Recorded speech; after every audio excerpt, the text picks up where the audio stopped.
runner, athlete, soccer player, black belt, martial arts instructor, and outdoor educator. Jaclyn Ouillette's first introduction to AEE was in 2002, and her first conference was in 2004. Since then, she has journeyed from being participant to facilitator, from patient to healer. Please welcome Jaclyn Ouillette.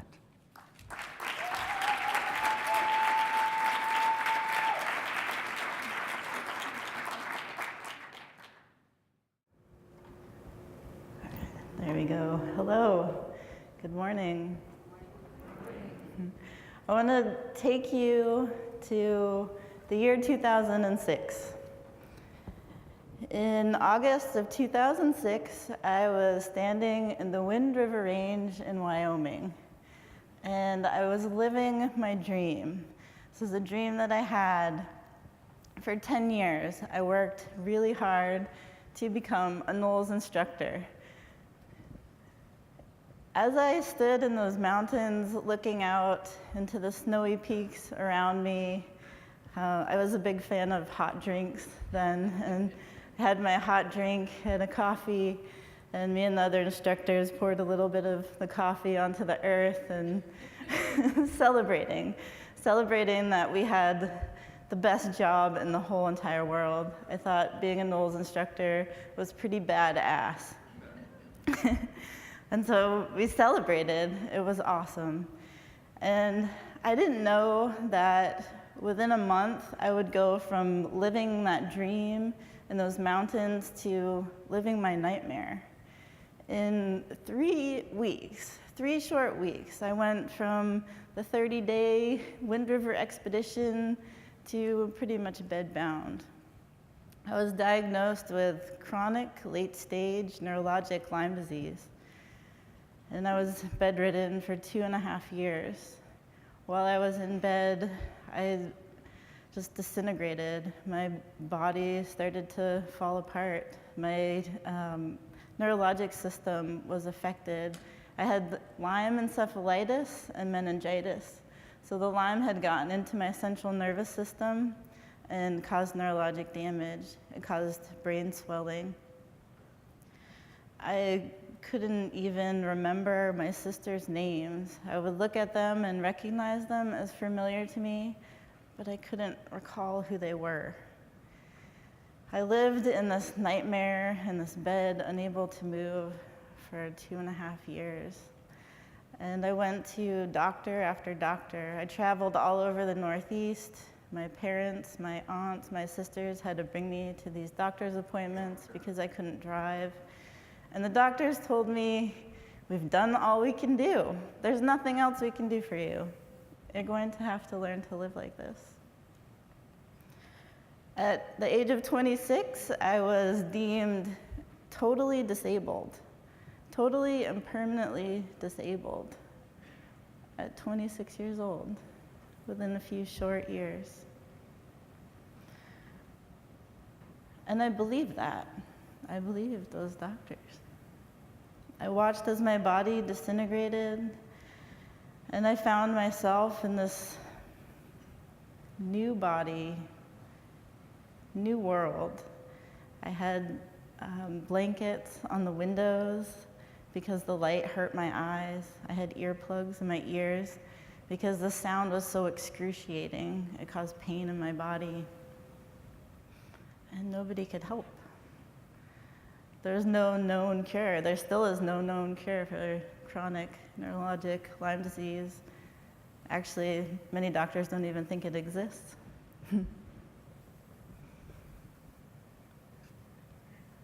My life before this illness was full of adventure. I loved to travel. I loved caving. I loved to hike mountains. I loved to paddle. I loved rivers. I loved everything outside. I loved everything. Explorations, loved it. I was always up for the next adventure. I would say that I was a gearhead. I loved collecting climbing gear. I love to bag peaks and crush climbs. That's what I live for. That's what I wanted.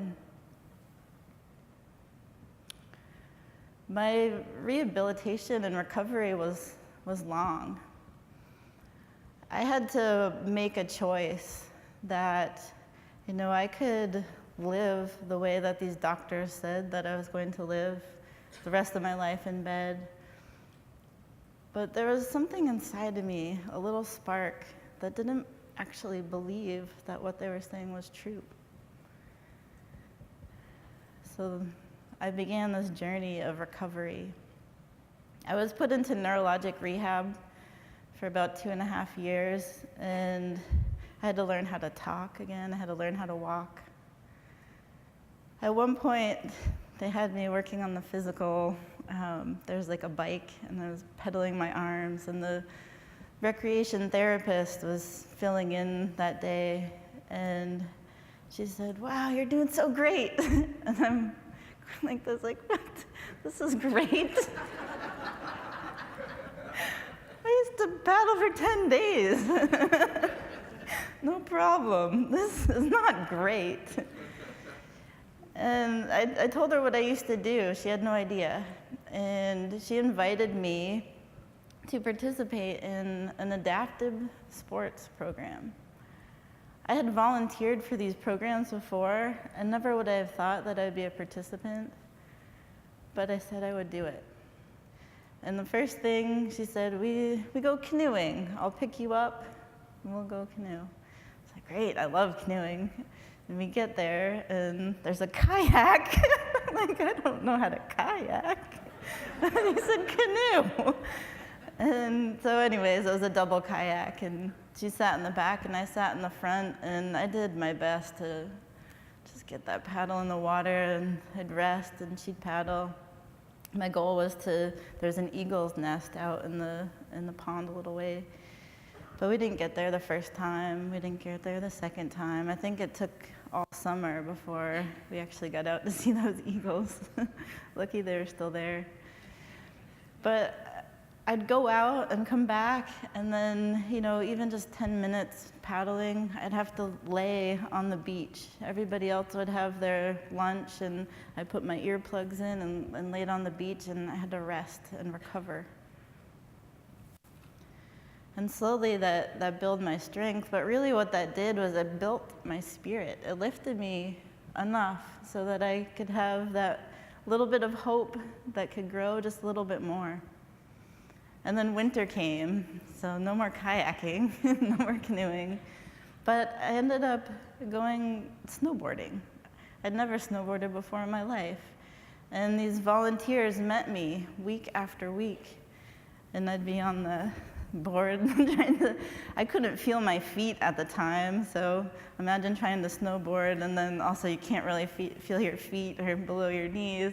So they're holding me up, and I'm all bundled up, like, yes, this is great, outside. On the bunny slopes, and little, 3 and 4-year-olds are French fry and pizza wedge right by me. And then bring out a chair and let me sit, and bring me coffee so I could rest. And they actually had a bed there so I could go and sleep.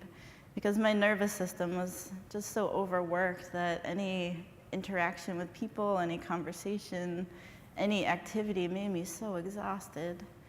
But again, each week I was lifted a little bit higher, and my strength built a little bit more, and my balance got better, and eventually I could feel my feet. Could feel the back and forth. I could feel my toes. I could feel my heels. Wow, amazing. We have bodies. I'm so grateful for those people, for all of their help. It was many hours that I spent, probably a couple years in the program, building my strength back. And I wanted to go back to hiking. The doctors had said I would never return to the wilderness, and I had this slow introduction back into the kayaking, snowboarding. And then I decided to go out west. And out west, I began to hike. and it was sunny out there, it was warm, so I'd hike a little bit further each day. And after about 5 months, I found myself sitting at the edge of a 2,000-foot red sandstone cliff in Zion National Park. Sitting there looking down on Angel's Landing, I said, those doctors were wrong. I'm glad I didn't believe them, because that was one of the most beautiful experiences that I had. To be able to hike 13 miles and up a couple thousand feet in elevation, to have that view. And while I was up there, I thought, well, why stop here? I wanted to go to Peru. Ever since I was a young girl, those mountains in Peru called to me. Those high, snowy peaks. I thought that I would go hike the Inca Trail or backpack. And so I had set that intention that if I can do this, if I can hike up Zion, then I can go to Peru. And I did. And I did it in a very different way. So when I got to Peru, I traveled with some of the indigenous people there and some of the wisdom keepers. And I did go to the mountains.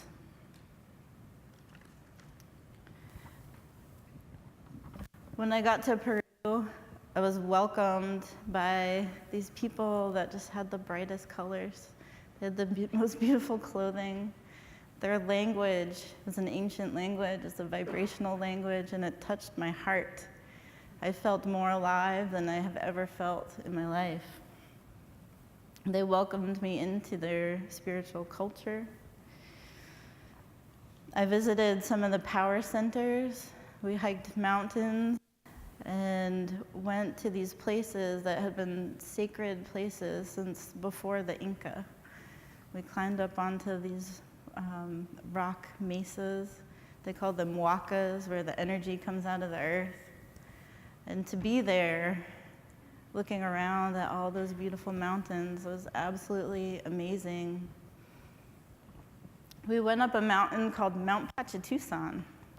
Now this mountain is over 16,000 feet in elevation. About 8,000, 9,000 feet. Sometimes we have a little bit of a hard time breathing. And I'm looking at this mountain like, what am I getting myself into? 16,000 feet, am I ever gonna be able to get up there? But as we started walking and breathing, I get tired. And our guides would just say, well, you know, we just sit here and we thank the earth, we thank the creator, we thank that energy that we've gotten this far. It wasn't about getting to the top of the mountain. It was about being grateful for where we were in the moment. They taught me to access the courage and the strength that these mountains held, and to bring that into my body. And so I practiced that. They had me imagine that I was above my physical body, and that would pull me up, and the mountain began to pull me up. So it wasn't trudging along. The mountain was actually pulling me up. They taught me to walk up this mountain in a different way. Before I was, I'm gonna go crush that peak, I'm gonna get my selfie on the top and be like, yeah, check that one off my list. But in this way of walking, every step up the mountain was a prayer. Every step was a gratitude. At one point, I took off my shoes, we took a break, got my bare feet on that mountain, and I thought, hey, wait, this is my dream. This is absolutely my dream for this moment. Looking around at the sacred mountains, those snowy high peaks with the wind blowing the snow off the top, it was absolutely incredible. My breath became an offering to this mountain, and I did make it up to the top. It was beautiful, and I can still carry everything I learned on that mountain with me. As we were sitting on the top of that mountain, the clouds rolled in. And I thought, oh boy, I've seen this kind of in Colorado with the thunder showers. The clouds rolled in and covered us. And then it began to rain, and then it began to snow, and then it began to hail, and it was all coming down from the sky. And I experienced that in such a different way than any other storm on any other mountain I've ever been to. It felt like it was a blessing that we had arrived at that mountain, that we were connected, and here were these gifts from the sky falling down on us. And as we walked back down the mountain, the clouds parted, and there's a beautiful rainbow that appeared in the valley. This whole experience has changed my life drastically. It has changed the way that I live. It has changed the way that I guide. I returned back to Maine, and I knew that I had to share this new way of connecting with the world and with the wilderness with other people. In Maine, you need a license to guide. So I studied with 3 master Maine guides and became registered as a Maine guide so that I could take people out on trips. Focus now, instead of focusing on the hard skills, focusing on the climbing skills and the gear placement and the leadership, has changed. Now what we focus on is the inner journey. We paddle in Maine. We take shorter canoe trips. We allow more space for reflection, for time, for connecting. We focus on our own transformation in our life and listening deeply to our own rhythms. My practice of connecting with the wilderness is different now. It has changed. This shot was taken as I was practicing a martial arts on the beach on some slippery rocks. I couldn't sit, I couldn't stand when I was so sick, but now I can stand on slippery rocks. I'm able to stand more powerfully in who I have become. I'm able to help guide others into an inner journey and a deep remembering for what they came here for, and to experience the wilderness and the earth around them in a new way. I have learned that we are all students of the earth